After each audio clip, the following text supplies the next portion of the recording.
Chapter 8. The Shrine of the Black Stone. The town was full of jostling pilgrims, old and young, male and female, white, yellow, and black. They thronged the old and new parts of the town, seeking provisions for their journey to Mecca, arranging transport to the holy city, waiting for friends whom they had agreed to meet in Mecca, perhaps a year and several thousand miles away. Though quite a number of pilgrims marched southwards to Mecca by the austere route through the Nejd desert, by far the majority enter Saudi Arabia through Jeddah, either by sea or by way of the new and most impressive aerodrome. The transformation which these people all undergo as soon as they reach the holy country has to be seen to be believed. There is a saying that the pilgrimage makes a good man better, but that it may make a bad man better or worse. Whatever the truth of this may be, there is no doubt at all that a high emotion, akin to nothing which one has felt before, grips even the most westernized of Muslims when he sets foot even on the secular soil, or sand rather, of Jeddah. Apart from the regular flights of Saudi Arabian Airways and other scheduled arrivals, Jeddah Airport receives an endless succession of chartered aircraft from India, Pakistan, and other Arab lands, even far off Indonesia. The actual atmosphere of the city differs little from that of many another town of some importance in the Middle East. The same fierce sun beating down upon a mixture of modern steel and concrete office buildings with those of the Turkish and Red Sea Arab type. Open-fronted cafes, money changers, sellers of sweetmeats and cool drinks, they are all here. There is a smaller non-Muslim population than in most Arab cities, however. One part of the city contains the magnificent foreign embassies and consulates which are not allowed to be established in the capital Riyadh, for none but Muslims may live there, by Wahhabi ruling. It is among the pilgrims themselves that the strange, otherworldly feeling exists. After the first excitement of arriving at long last on Saudi soil has passed, I made the formal vow, the niyyah, which every pilgrim resolves, and felt myself in some unique way cut off from the rest of humanity. Things like the smoking habit, like worrying about what might happen from one hour to the next, or even my future plans, all seemed to dim into a petty and more than welcome insignificance. I stopped writing my diary, found myself almost impelled by a sense of community with tens of thousands of white-robed fellows to read and recite passages from the Islamic scriptures. One felt the need for communion with a mightier, a vaster force than mankind. Although it has been said time and again that the human mind needs some sort of intermediary, whether it be a man or a stick or stone, an idol or picture, to concentrate upon, let alone comprehend, divinity, we pilgrims to Mecca felt no such need. We were not there to worship the Kaaba or the Black Stone. We worshipped no man, nor did we accord divine rights or a divine character to anything save one power, which we could not visualize, and did not want or expect to be able to see. Yet in us all was a feeling of contentment, an underlying excitement that we were about to achieve something which we had all worked for, to arrive somewhere which was dear to our hearts. We were on the verge of fulfillment. That was what we expected, and that was the nature of the sensation which we all experienced when we actually reached Mecca, the Holy. I sought out as many of my fellow pilgrims as I could, of diverse origins, both social and otherwise. It would be difficult to name an ethnic group, a social class, or almost any other type which was not represented. Apart from the very large numbers from India, Pakistan, and Indonesia, whence come the majority of foreign pilgrims, I collected Kurds, Bosnians, Hadendawas, Tajiks, even a Japanese. Some had been Jews, others were former Christians. There was an ex-communist who had struck up a great friendship with an extremely wealthy Indian businessman from Kenya. In our sandals and new white robes, we explored the fascinating byways of the older part of the city, discussing theology and Islamic history, and exchanging stories from our lives. During these discussions, while we were waiting for our transport arrangements to Mecca, I was able to observe in some detail the change which must have come over these people since they arrived a matter of hours or days ago from the farthest corners of the world. From what they said about their lives, I could tell that some of them, not so long ago, had been of that glib-tongued, thoroughly tiresome group of Middle Eastern students who know a little about a lot of things and have to pour it all out as soon as they are able to get it into words, which does not take long. Now, dedicated to perform the visit to Mecca and the stoning of the former idols to the north, they spoke and acted with a reasonableness which I am very sure would have surprised even their own families. There were at least 3 wealthy businessmen, one from Mombasa, another with textile interests in Bombay, the third a ship owner from Dhaka.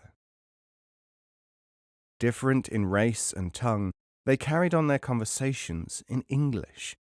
I am quite convinced that in any commercial contact with these men, their razor-sharp minds would have driven a bargain which no normal person could hope to match. They had that prosperous, horn-rimmed, well-cared-for look which is the stamp of the tycoon anywhere. 2 of them had arrived in their own aeroplanes, yet here, in the mellow Jeddah night, as we sat by the edge of the curving inland bay, their thoughts and reactions were no different from those of the gentle, untutored servants whom they had brought with them. This transformation alone is, to my mind, one of the wonders of the pilgrimage. Although I must admit that I was not in a very critical frame of mind, I was immensely impressed by their sincerity and calm. I never for a moment sensed any suggestion of hypocrisy, any reversion to those mundane matters which must have claimed their daily attention for upwards of 20 years. Almost as fast as they descended upon Jeddah, the pilgrims were making for Mecca, eastwards to the holy city. Like a foaming, surging tidal wave, the sea of humanity moved on and on. Barefoot and carrying packs, mounted on mules and donkeys, perched beneath awnings rigged up on camels, the poorer and more old-fashioned faithful marched. Motor lorries and buses, each one packed to overflowing with pilgrims and yet more pilgrims, glittering new American cars monopolized the middle of the road and threw the black, macadamized ribbon into moving, colored relief. From the devout concourse of dedicated humanity came a roar which seemed to cleave the shimmering heat haze with almost physical force. Labaik Allahumma labaik, here we are, O Lord, in thy presence. As my car swept past the gold and green princely palaces radiating out from Jeddah's centre, the emotion of the sound and movement of that almost unbelievable multitude gripped me with increasing force. Load after load of white-robed devotees with shaven heads roared past. They were several hundred soldiers, chanting in rhythmic unison, their incisive voices momentarily gaining power over the uncoordinated prayers of the pedestrians. Labaik Allahumma labaik, labaik la sharikalak labaik. Inna alhamda wa aniyamata laka wal mulk la sharikalak. I felt the blood rising to my head as the accented words seized my consciousness as it were in a hypnotic grip. Here we are, O Lord, in thy presence. We are here, we are here. None like unto thee, verily all praise, all power to thee. Thou hast no partner. The absolute indivisibility and possession of all power are, according to Islam, supreme attributes unique to Allah. As the trucks swept past, I noticed upon their sides the sword and date tree, emblem of Saudi Arabia. Under this is the motto, in cursive Arabic letters, "No God but Allah, and Muhammad is the messenger of Allah." In sluggish contrast to the intense movement along the motorway comes the unending white flow of pedestrian worshippers, men and women, children and nurses, guides and servants. Why do they walk? Many are poor.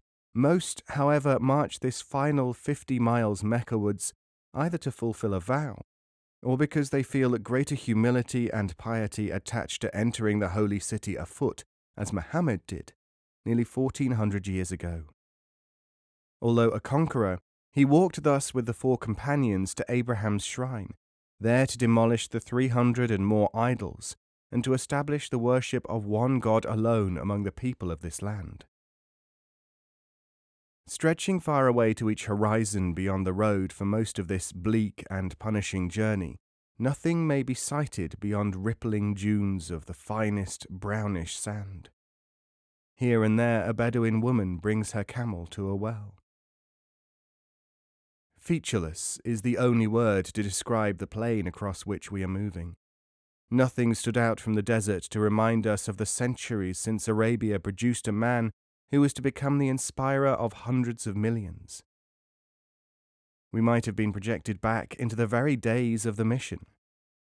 As my faculties seemed suddenly to sharpen, I became aware of the astonishing variety of physiognomy among the surging throng. Uniform in their unstitched Haram sheet, the men with one shoulder bare, there seemed to be almost no 2 people who resembled one another. Blonde, blue-eyed, chunky Syrians and Anatolian peasant types marched alongside Pathan hillmen with hook noses and curly black hair. Sudanese tribesmen with finely chiseled features and cheek marks denoting their origin strode beside podgy, round-faced Indians, obviously far more used to sedentary activities. A Javanese of under 5 feet tall was literally dwarfed by a thin, rangy woman with copper-coloured hair who was telling a 99-bead rosary of pale amber. All indications of rank or distinction, attitudes of arrogance or self-seeking, every trace of individuality had vanished.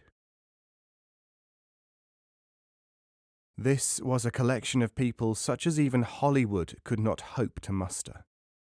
Devoutly anxious as they undoubtedly were to reach Mecca, they were neither a rabble nor a mere chance collection of travelling companions. This much was evident from their behaviour. If one faltered, his fellows would stop and give him a helping hand.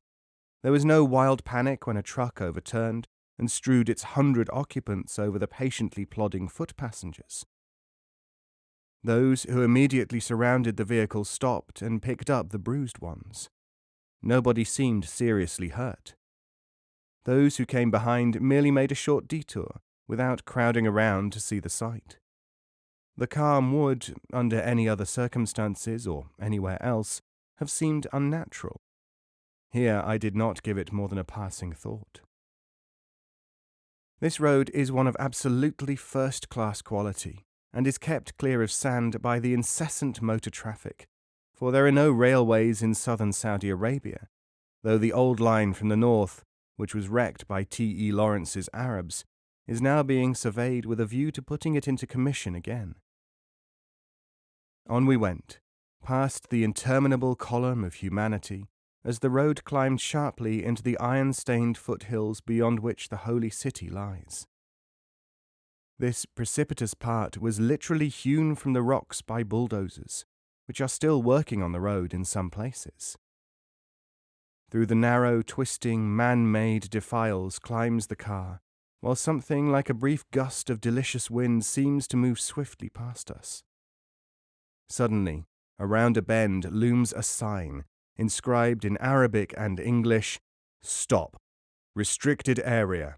Muslims only permitted beyond this point." Saudi guards, some carrying the cane switches characteristic of Nejd, others hugging automatic weapons, came forward to inspect our credentials. Small, wiry men, their martial bearing is well set off by the khaki uniform and green Arab headdress. Arranging transport, guides, and 101 other facilities for the 500,000 pilgrims is a Herculean task which the Pilgrimage Administration carries out without any hitch whatever. Matters of identity, documentation, and quarantine are so well attended to that I felt enormous relief that I was not trying to get past this and other posts under false pretenses. It has been said that non-Muslims have penetrated into Mecca undetected.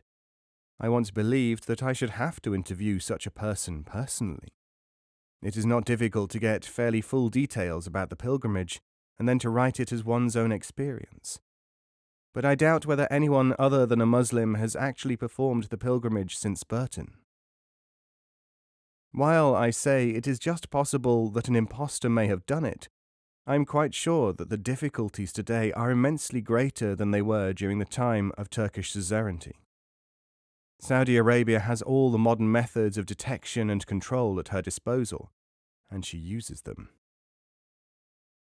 This is not to say that a surprisingly large number have not tried, as one police official told me. After this point, 14 miles from the city, the ruins of abandoned Turkish forts seem to brood in the baking desert silence. These strong points were raised by the Ottomans in an attempt to combat the brigand menace, but it took Ibn Saud's rough and ready justice to stamp out banditry in the Hejaz. Until the Napoleon of Arabia took over control, robber bands used to swoop down on pilgrim caravans, looting and killing. The performing of the Hajj used to be considered such a dangerous undertaking that pilgrims, before setting out for Arabia, used to make their wills and say a final goodbye to their families. As, however, pilgrimage is one of the 5 essential pillars of Islam, its performance is obligatory on all believers. The other 4 pillars are prayer, fasting during the daytime in the month of Ramadan, testimony to the unity of God and the prophethood of Muhammad, and the giving of alms. Inside the forbidden zone, where no life may be shed, even of an animal, we halted to say thanksgiving prayers. Near the spot where yet another of the Turkish forts crumbles into unregretted ruin, the king has erected a shelter and well for the dusty faithful. This one was built by the hands of Ibn Saud himself, while others are now placed at regular intervals along the road. We passed on. It could not be far now. There was a tenseness visible in every face as we passed group after group of trudging figures, telling their rosaries or reciting passages from the Quran, which many know by heart in its entirety. Suddenly, as we sped through the multicolored yet austere-looking igneous rocks, the dazzlingly white panorama of Mecca swept into view, spread out below, surrounded by its 7 hills.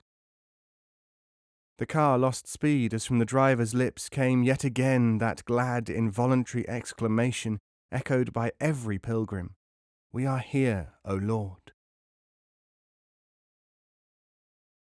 So this was Mecca. Built in a hollow, surrounded by frowning crags, the many-storied houses have from a distance a strangely modern look. Yet the entire impression of the white stone city against the frowning brown of the crags, when seen, at any rate by a pilgrim, has something of an intoxicating quality. I distinctly remember looking at the houses, the wide streets, the carved wooden shutters, and thinking, here I am. No matter what happens, I have seen Mecca. I have reached Mecca. This is Mecca, the holy. Had I been on foot, I am sure that I would have run forward, thrown myself on the sand, made some sort of demonstration of joy. The driver had stopped the car and was reciting the first chapter of the Quran, the opening. I looked back to see the effect that Mecca was having on the other pilgrims when they first glimpsed it. It may have been because of weariness, or it may have been some other reason, but the inevitable reaction to the sight of Mecca was that the pilgrims stopped dead, stood stock still. At first there was a look of almost unbelief on every face. Then, in rising crescendo, came the cry, "There is no God but Allah. Muhammad is the Prophet of Allah." It echoed and re-echoed through the gathering darkness. Not a chant, not a song. Both are forbidden by Islam's austere interdiction against show in religion. It was more like a cry of wonder, of hope, of fulfillment. La ilaha illa Allah. Muhammad Rasul Allah. This is the Tawhid, the confession of faith, the first pillar of Islam. This is the phrase which should be the first sound heard by every newborn Muslim babe, the sentence which identifies one Muslim to another, the contract whose repetition establishes the moment of conversion of a person to the faith. It is part of the call to prayer throughout the world of Islam, and a part of every private or congregational prayer. It is the motto of the House of Saud, the war cry of the Rif, the Turks, the Arabs, the Afghans. It is also one of the phrases which is used on almost every occasion, from a wedding to a birth to death. Every Muslim is supposed to die with no other words on his lips. The ordinary mass of humanity was flooding past our stationary car now, and the driver let in the clutch, and we were off on the very last lap of a journey which had begun for all of us, in a religious sense, on the day upon which we were born. Abundant water, drilled with the aid of modern apparatus, has made a considerable difference to the appearance of the city. 2 decades ago, there was only one solitary piece of vegetation in Mecca. This was the tree, and pilgrims were taken to see this wonder. Today there are gardens and palm groves everywhere. Water is usually taken for granted by Westerners and by those of us who come from greener lands. Think what a priceless boon it is in the arid East. No wonder that, realizing its value, the desert Arab may throw a few drops of the precious fluid on the sand before he slakes his thirst, murmuring, "Let the ground drink, it is more important than I." It is still only one Muslim in 1,000 who can manage to reach Mecca in any one year, and less than 1 in 10, on an average, who can get there during his lifetime, even though the pilgrimage and the visit to the house of Allah is an obligation binding upon all. After a final check of our bona fides, we were allowed to enter the sacred city. Everywhere there were signs of modern progress. Building now seems almost to be the principal industry. The available space is becoming so limited that new villas are now being constructed higher and higher up the surrounding cliffs, which in some places actually jut into the streets in the form of rugged outcrops. Right in the heart of the city stands the central shrine of Islam, the great mosque and the sanctuary of the Kaaba. Surrounded by massive walls, the place is guarded by fierce, vigilant Wahhabi warriors. A vast arena is flanked by towering minarets from which the call to prayer is made, and nowadays relayed to every corner of the sacred enclosure by amplifiers. No fewer than 19 arched gateways, richly embellished with coloured geometrical designs, pierce the walls of the Haram, the sanctuary. All around the many hundreds of yards of encircling rampart run quotations from the Quran, executed in flawless calligraphy. Photography, or the making of pictures of any kind, is absolutely forbidden by Wahhabi law in this hallowed area. Once inside, through one of the gates, the worshipper removes his shoes and walks clad only in his single cotton sheet towards the towering black draped Kaaba, the cube, which stands in the center of the sanctuary. The sanctified area itself is a vast, unroofed rectangle, surrounded on its inner sides by arched colonnades, resembling cloisters. Wide paths of white marble radiate from the Kaaba to the various gates. Although there is no priesthood in Islam, the enormous numbers of foreign pilgrims who visit here without a knowledge of the customary prayers and duties have necessitated the institution of secular guides, known as mutawifin. Many of these are voluntary workers, as it were, and all of them are accomplished linguists. There is said to be 1,000 such guides who conduct the pilgrims in national parties through the ceremonies. Many are well-to-do merchants of a pious bent of mind. I arrived in Mecca at night, and would have to wait until morning to see the Afghan mutawif, who was to be my guide. Before starting the actual pilgrimage rite at the Kaaba, however, I decided to visit the Kaaba sanctuary. I walked through the brilliantly lighted covered market which runs along one outside wall of the Kaaba enclosure to the gate where the booksellers' shops are located. As I approached the gateway, the rising murmur of thousands of voices repeating their prayers faded from my consciousness as I glimpsed, away beyond a line of mighty pillars, the black draped granite cube, thrown into brilliant relief against its marble surround. Electric lighting has replaced the ancient oil lamps of the Haram. Even in their harsh brilliance, the immense rectangle retained that magical quality of mystery and otherworldly fascination which has been so often described by pilgrims. I paused, wonderstruck, my senses almost reeling, certainly deeply affected. A group of newly arrived pilgrims, led by their mutawif, passed me and made their way slowly along the marble pathway towards the cube. Soon they were merged with the endlessly circumambulating figures already making their anti-clockwise circuit of the holiest place of Islam. I made my way also towards this Qibla, the point towards which every Muslim daily turns 5 times in his prayers. As I was not yet sufficiently coached in the observances to join the actual ceremonies, I took up a reverent position some 10 yards from the cube to say the customary 2 prayers of thanksgiving.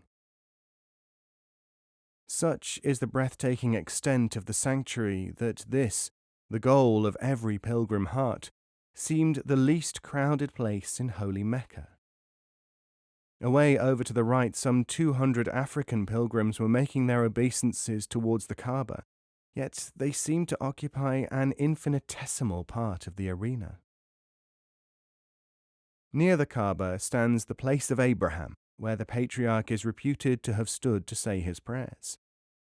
Formerly, the 4 traditionist schools of Islam each had its own praying place, behind which the Hanafi, Hanbali, Maliki or Shafi'i, as the case might be, ranged themselves.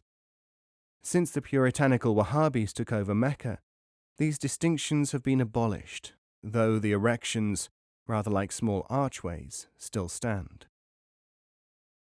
A few yards farther on is the Zamzam, the holy well which is believed to have originated with the spring which miraculously appeared to quench the thirst of Hagar and her child in the wilderness, as described in Genesis chapter 21 verse 19.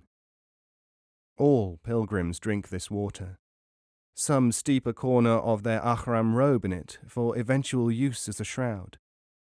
Day and night these places, like the gates, are patrolled by Saudi guards with canes, alert for any infraction of customary decorum.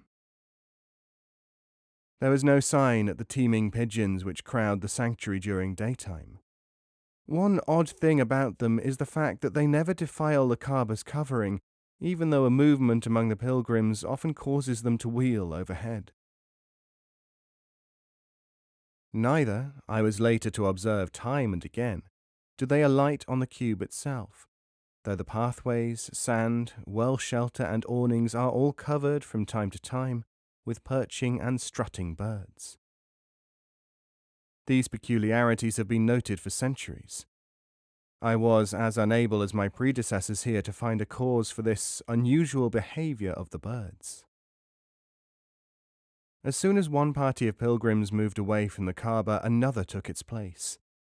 Day and night throughout the years, the faithful are always traversing this circuit, trudging round and round the Kaaba, making special supplications, intoning the appropriate prayers, kissing the black stone which is set in the lower southeast corner. Many, if not all, of the residents of this city come here at some time during each day to perform this tawaf ceremony. Embedded in a silver setting in the Kaaba's actual granite matrix is the famous black stone. Its history is interesting, but generally much misunderstood by others than Muslims.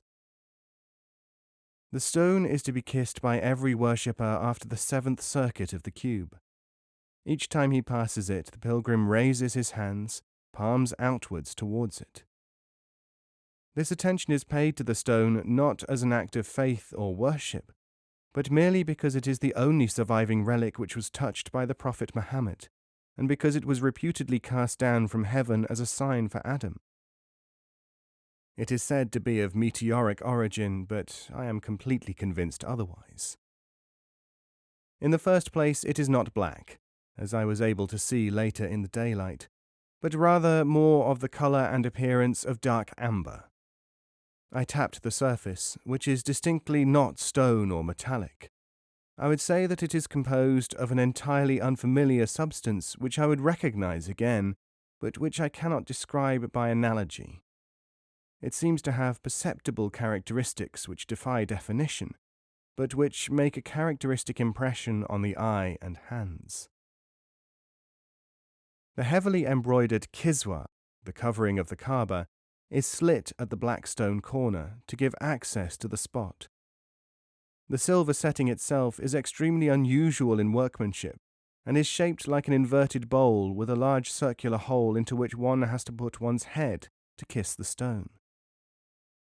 In the centre is a hollow several inches deep, worn into the stone by the kisses of millions of pilgrims. There is a story dating back to the time of Muhammad which is supposed to record one of his first indications of wisdom. When he was a small boy, there was a dispute among the 4 important clans of Mecca as to which should have the honour of nominating a chief to replace the stone in the Kaaba. Tempers ran high, and eventually, in accordance with the then invariable custom of consulting omens, it was agreed that the first person to pass into the sanctuary from outside would be allowed to judge.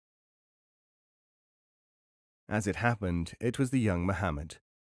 When the dispute was referred to him, it was expected that he would favour the candidate of his own tribe, the Quraysh.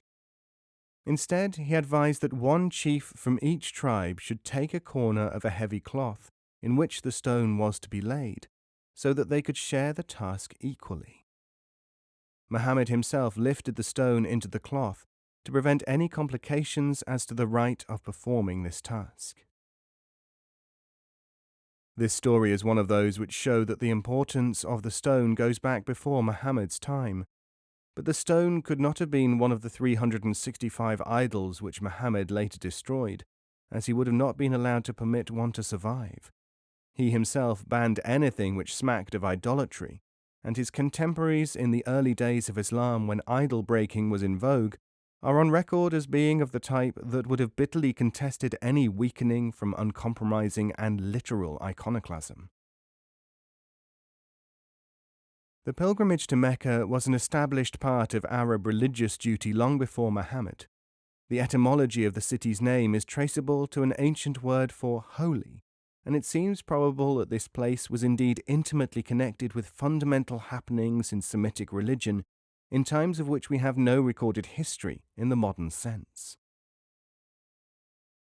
Muhammad did not claim to be the founder of a new religion.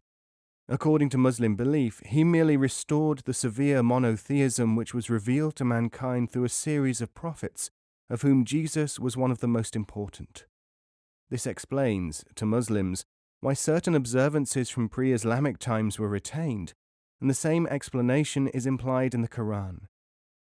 Unsympathetic or hostile students of the religion, on the other hand, claim that Islam was developed from Judaism and Christianity, with a certain amount of purely Arabian religion retained.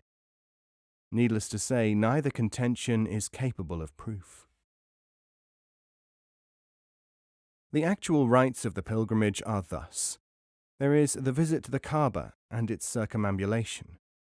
Then comes a 7-fold circuit barefooted between the 2 points known as Safa and Marwa, said to be the tombs of Hagar and Ishmael.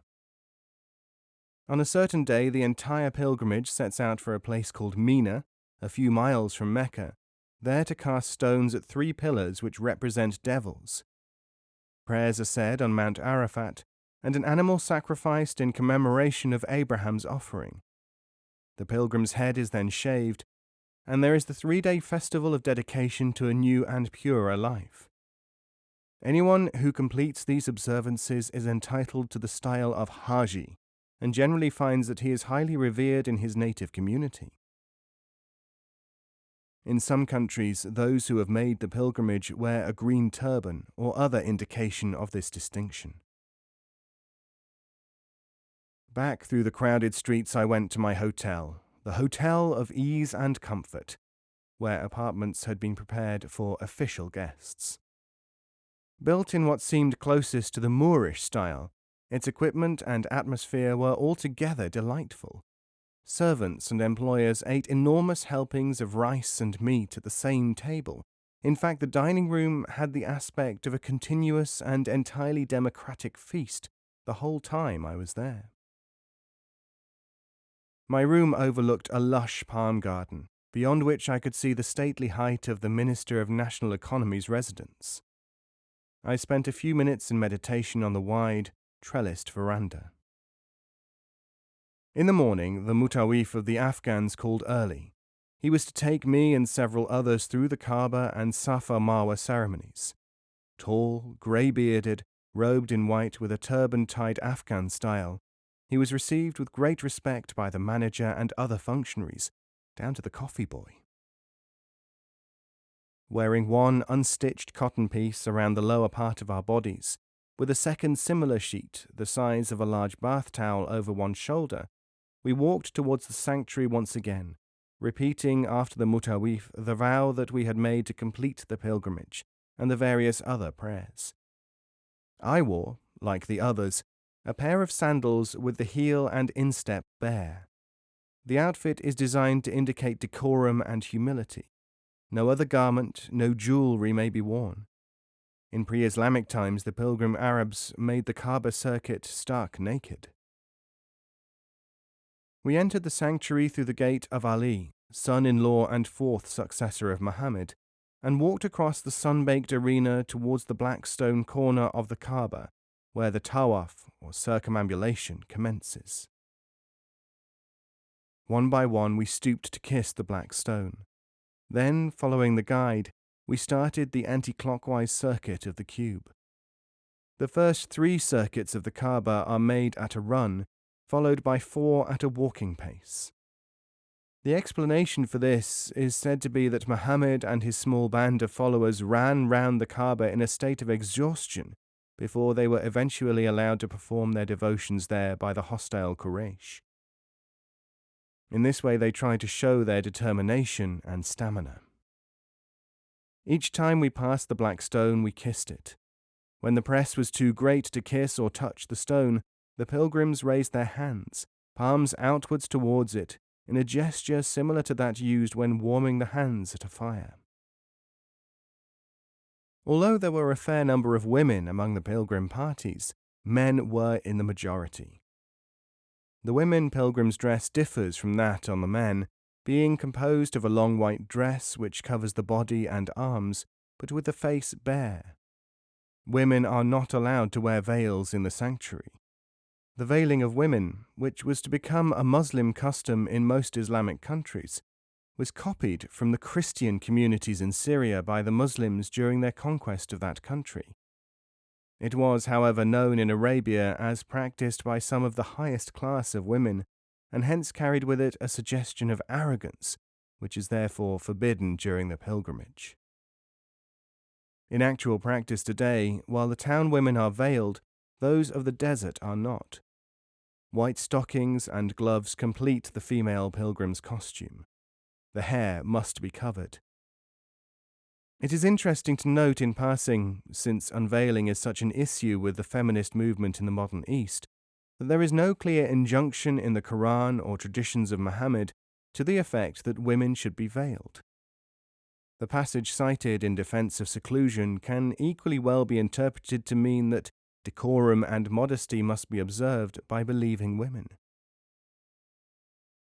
Finally kissing the stone, we move to the praying place of Abraham to say another thanksgiving prayer. It is at this point that every worshipper makes his personal supplication, asking Allah for that which is closest to his heart. Abraham is said to have stood on this spot when he was rebuilding the Kaaba, which legend holds was erected by Adam himself on the model of the Kaaba in paradise. Then water from the holy Zamzam well was brought by small boys chosen for this honour from among the noblest families. As I swallowed the liquid from the chased metal cup, I noticed that it had a slightly tart taste, but was certainly not brackish or bitter, as it has been variously described. After this part of the ceremonies, pilgrims must wait until the 8th of the month of Dhul Hijjah until they can start out on the trek to Mina and Arafat. The rituals in the holy city itself are completed by the run between the two small hills of Safa and Marwa, which course follows one outside wall of the Haram. We therefore then left the Haram and went to the starting point of the course. After repeating the testimony to the unity of God, the Tawhid, intoned by our Mutawif, we joined the throng of pilgrims running between the 2 points. On one side lay the mighty wall of the Haram, and on the other were shops mainly devoted to the sale of such items as the unique black and white rosaries, which are much prized as relics of the Hajj. This Say ceremony being over, pilgrims return to their lodgings or to the sanctuary to await the 8th of Dhul Hijjah and the expedition to Mina and Arafat. The night before the march to Arafat, the sanctuary's rectangular space presents the most impressive sight that one could ever see. Here the pilgrims, in their hundreds of thousands, assemble for a final prayer. Seen from one of the many high houses which overlook the Kaaba arena, rank upon rank of worshippers, bending and standing erect again, bowed from every side towards the Kaaba, present an exhibition of concentrated worship which is undoubtedly unparalleled elsewhere. The same impression is again conveyed by the farewell visit, which takes place after the return from Arafat and the sacrifice. During this latter ceremony, the atmosphere is charged with an electric emotion. Within a short time, perhaps a few hours, certainly not more than a day or two, the pilgrim will be on his way back to mundane affairs, back to reality, back to a life whose very existence seems to have little reality here. There is a sadness and at the same time an exultation. Both of these sensations tug at the heartstrings for long, long afterwards, probably for life. Certainly I feel them still. The expedition to Arafat is the most complicated and ritualistic part of the pilgrimage. The faithful start leaving the city for the 5-mile walk to Mina at dawn on the 8th of the holy month. This exodus is even more impressive than the entry into Mecca, for this time every single pilgrim is present. Their swarming numbers resemble nothing that I have ever seen before. Almost every human being from Mecca itself is there as well. Shops are shut, streets are deserted. It seems as if the very human race itself in its entirety is on the move. The night of the 8th to 9th of the month is spent camping out. Visualize 500,000 people in the desert under canvas at one place. Can you? It is a sight which swamps the senses so that they seem able to perceive only the small, individual happenings against the sheer immensity of what is going on. The following day, the entire concourse moves off, another 10 miles along the road, to Mount Arafat, and camp on the plain around the mountain. Somewhere among them, garbed in his pilgrim white, unguarded and very often unrecognized, is the King of Saudi Arabia, the protector of the holy places. Prayers are said on the mountaintop, following the precedent established by the Prophet on his farewell pilgrimage, made after a premonition just before his death. Then 3 stone pillars, the devils, are stoned, in emulation of Abraham's putting the devil to flight when he tried to tempt him here, as tradition has it. The 10th of the month is the day of sacrifice, when every pilgrim must give an animal, in commemoration of Abraham offering his son as a sacrifice to God. This is the start of the feast of Eid al-Adha, the festival of sacrifice, which is celebrated at the same time in every other Muslim country.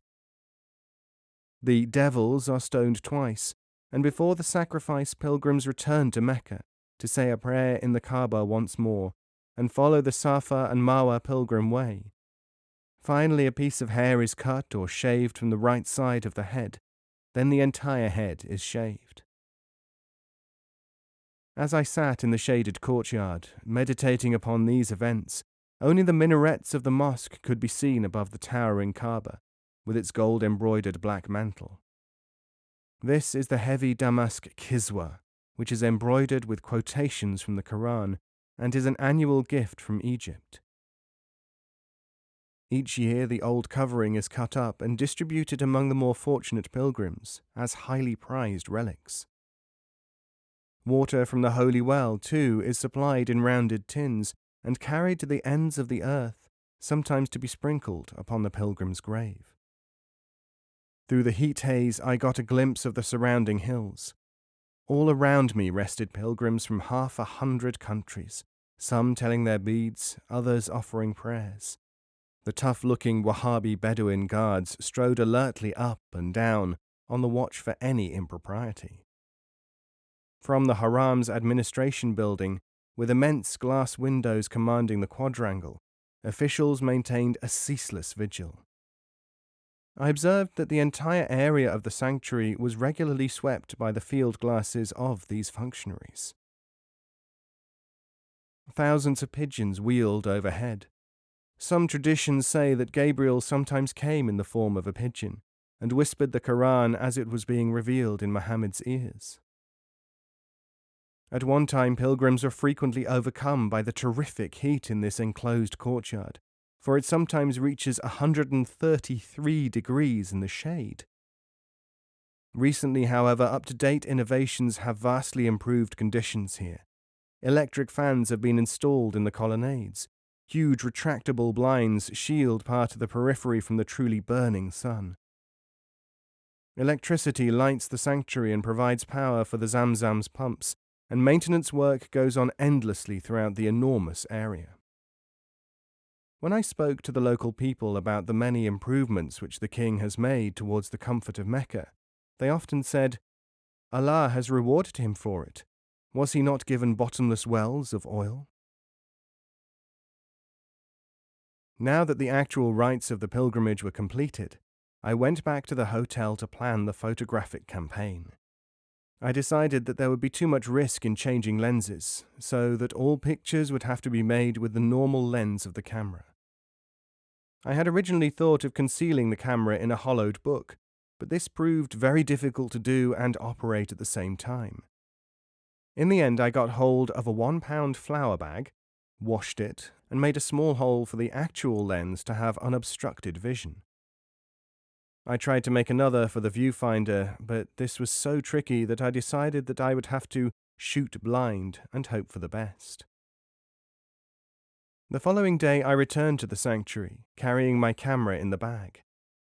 Perhaps it ought to be explained that pilgrims frequently carry small cotton bags containing all their valuables and other secular things, watch, jewellery, and so on, that may not be worn with the pilgrim habit.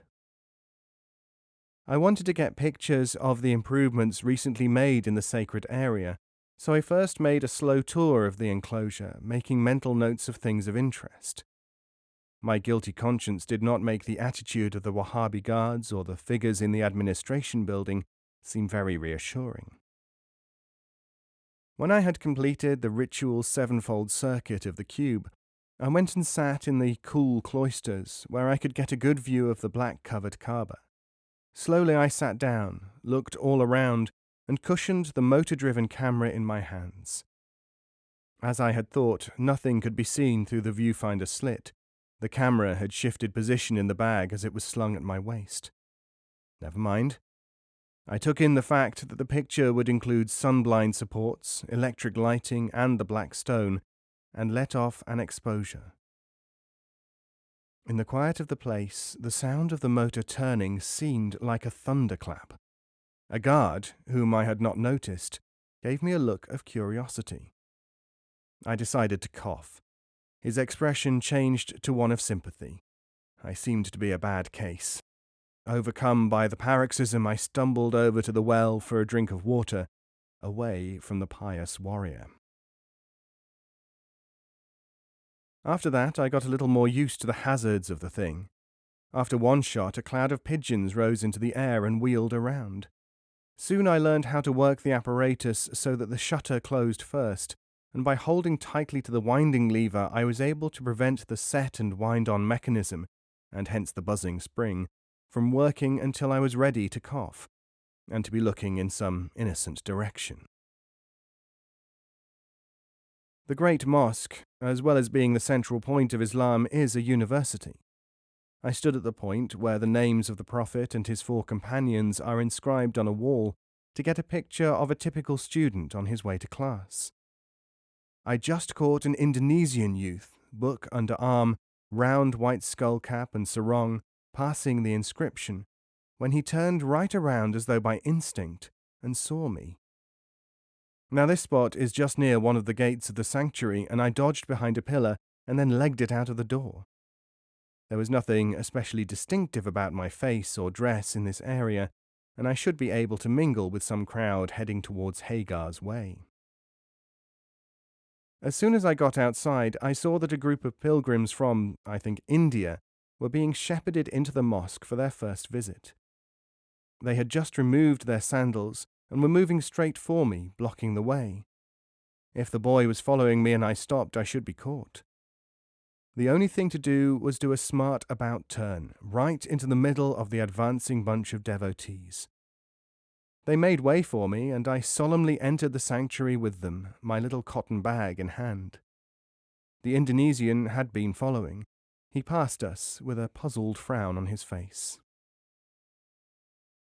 I went out of the sanctuary by another gate to a nearby cafe to collect my wits. I doubted whether the Saudi authorities would really inflict real harm upon me if I were apprehended by any of their officials. But the making of pictures is forbidden both by Islamic law, which is the rigorously applied law of the land, and by the law of the Wahhabite rite. At the same time, in the sanctified area, it seemed far more likely that one would, if seen, be apprehended by one or more pilgrims, many of whom would be in an unusually sensitive frame of mind. Incidents of this kind have occurred. As I sipped the aromatic tea made from the green tea leaf and cardamoms, I recalled the words overheard in a Jeddah shop. It is said that the Americans who work for the king in the north are always trying to get into Mecca. By Allah, if any of them does, he will be killed. Remember, Ahmed, what happened to that Persian who was taking photographs in the sanctuary? And he was a Muslim too.